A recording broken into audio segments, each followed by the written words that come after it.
Punimet për ndërtimin e aksit të ri rrugor Elbasan-Rogozhin kanë hyrë në një fazë të avancuar duke shënuar përparim në realizimin e një prej veprave më të rëndësishme infrastrukturore të korridorit 8. Ky aks është projektuar si autostradë kategorisë A, që do të mundësojë lëvizje me shpejtësi të lartë duke përmirësuar lidhjet rrugore kombëtare dhe rajonale. Zëvendës kryeministra dhe ministra e infrastrukturës dhe energjisë Belinda Balluku, së bashku me drejtorin e autoritetit rrugor shqiptar Gentian Gjyli, inspektuan nga afër ecurinë e punimeve në lotin 5 që përfshin aksin Papër-Ura-Grykshit. Punimet në këtë lot janë më të avancuara krahasuar me kantierët e tjera të projektit. Ministra Balluku theksoi rëndësinë e përmbushjes së afateve kontraktuale dhe të hapjes së plot të 5 loteve të para për qarkullim në qershor të 2026-s.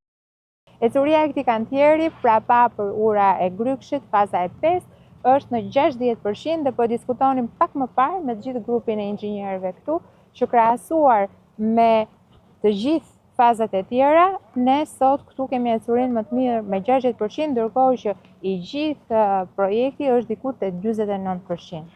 E rëndësishme është të thuhet që kemi një afat për të kapur dhe është afati i qershorit 2026, ku dëshirojmë të përfundojmë totalisht sipas afateve kontraktuale 18 kilometrat e parë të këtij segmenti shumë të rëndësishëm, duke e lënë pra rrugën dytësore të jetë funksionale, ato që sot është rruga kombëtare, dhe duke kaluar në një autostradë të tipit A me shpejtësi 130 km/h. Shpejtësia e projektimit është 140 km/h dhe shpejtësia e realizimit të projektit është 130 km/h.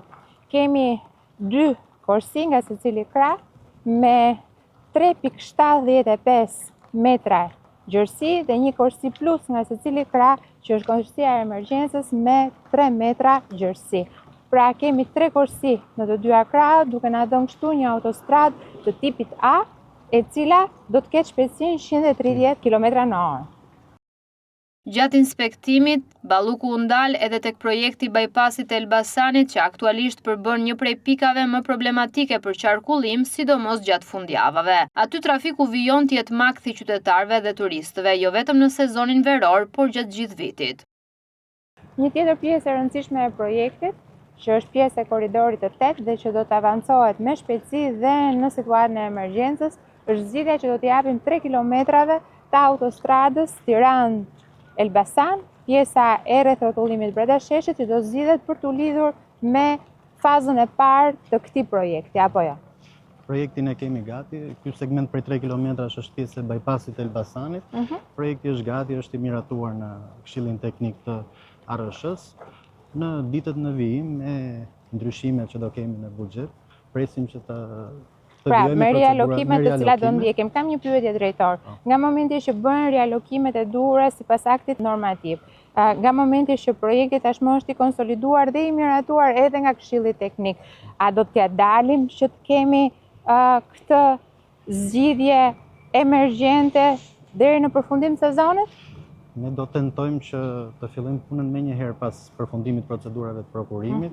Shpresojmë shumë që ta lidhim, ne shpresojmë para fillimit të sezonit veror, por që do të shohim.